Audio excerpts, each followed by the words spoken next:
Žalioji architektūra tai yra tvarumas visos pastatos, derinant su gamta, naudojant darnes aplinkai medžiagas, darnes aplinkai ir ne tik ir žmogui, gyventojams, taip pat ir gyvūnams, kurie gyvena kartu su mumis. Medžiagos, kurie yra dažniausiai ekologiškai švarios. Ekologiškai švarios medžiagos tai yra ne tik tai kažkoks tai reklaminis lozungas, triukas, bet tai yra pagrįsta sertifikatais, dokumentais. Tai sertifikuoja tam tikros rimtos institucijos, ne lokalios Lietuvos ar ten Latvijos, Pabaltijo. Tai dažniausiai Vokietijos arba tarptautinės Europos, kurios turi kaip FSC, Nature Plus ir panašiai rimtos. Kai kurios kompanijos didelės įsigudrina sukurti sertifikavimo instituciją, kuri ekologiškumą sertifikuoja, bet sertifikuoja tik tai jų produkciją ir sukurta jų, įmetami kažkokie tai pinigai kaip PR-ui, marketingui.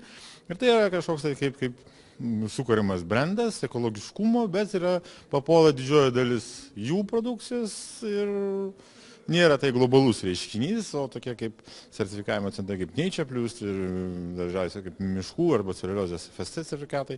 Tai yra apibendrina bendrai, jie galioja ne tik tai Europoje, ne tik tai Lietuvoje, bet ir galiojantis pasaulyje. Labai svarbu dar žalioje architektūroje, žaliose medžiagose, ekologiškose medžiagose statybinėse, kad tą pastatą galima būtų pastačius po kažkiek tai X laiko perdirbti. Nes technologijos labai greitai plinta ir labai greitai žygiuoja į priekį, pavyzdžiui, pažiūrėjau statyboje, elektronikoje, mobiliuose telefonuose. Pažiūrėt, prieš 15 metų, kas galėjo pasakyti, kad mes turėsime cigarečių pakelio dydžio telefoną, kuris būtų padengtas visai Europoje ir, sakytų, ką. Dabar atrodo normaliai, tam galime žiūrėti filmą, ne tik kalbėti, bet galime radiją klausyti ir fotografuos, filmuoti visą kitą. Taip, kad technologijos labai greitai žygiuoja į priekį, taip, kad pastačius namą dabar, po 15 metų pasikeis mada, morališkai, techniškai pasens, jisai aplamai pasens. Dažniausiai galima jį nugriauti, arba dažniausiai taip ir bus, kad nugriauti. Jeigu pažiūrėjus netolimoje praeitį, Vokietijoje, prieš renovaciją ir visą kitą senus pastatus, jie paprasčiausiai po buldozeriu griovė ir kaip antrinė skalda perdirbo. Kažkokios medžiagos kaip polistirolas, silikatas arba dar kitos medžiagos, jos ne visos tinka dirbti kaip antrinė žaliava, jos negalime perdirbti arba jos labai netinkamos perdirbti kaip kitos medžiagos. Stiklą galima išlydyti, bet ne viską galima išlydyti, negalima viską perdirbti ir kur jas dėti. Tai toj pačioj žalioje architektūroje gaunasi, kad sąvartynų didėjimas gausis, tos medžiagos neišeina perdirbti, jau neįmanoma arba labai brangi technologija. Perėmė deginti, nes nedeginama, kur jas dėti.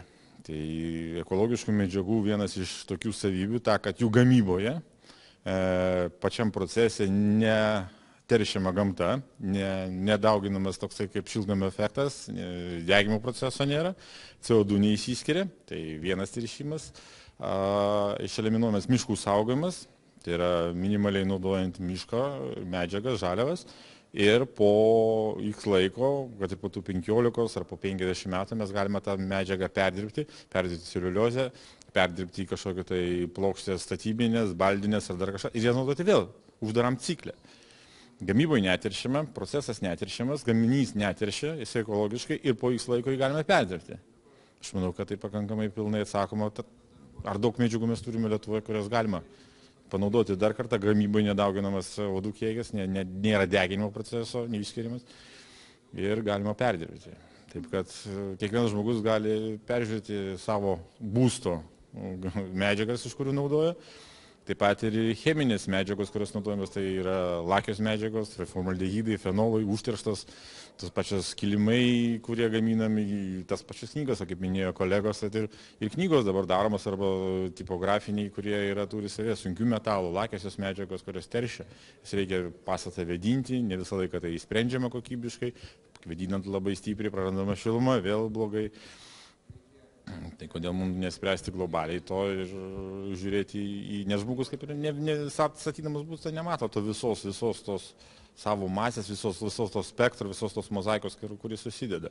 O tik specialistą, į sertifikuotus specialistus, ekspertus, į konsultavusius galėtų susidaryti savo nuomonę. Nereikia vieno klausyti, reikia 5-6 susidaryti savo nuomonę. Ir tada matysi, to labiau internetas yra, galim pasiskaityti visą tą teisybę. Gerai.